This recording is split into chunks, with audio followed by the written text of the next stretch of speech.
अस्सलामुअलैकुम, मैं हूं सबा भट्टी और आप देख रहे हैं MAT20 न्यूज HD। आइए नजर डालते हैं आज की अहम खबर पर।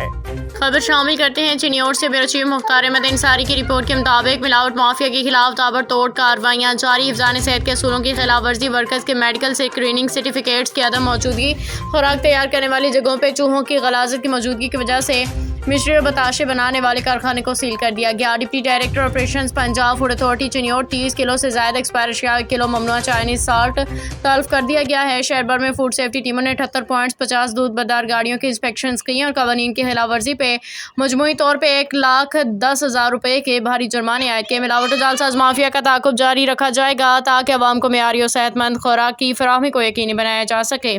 Director general Punjab food authority Mohammad Asim Javed.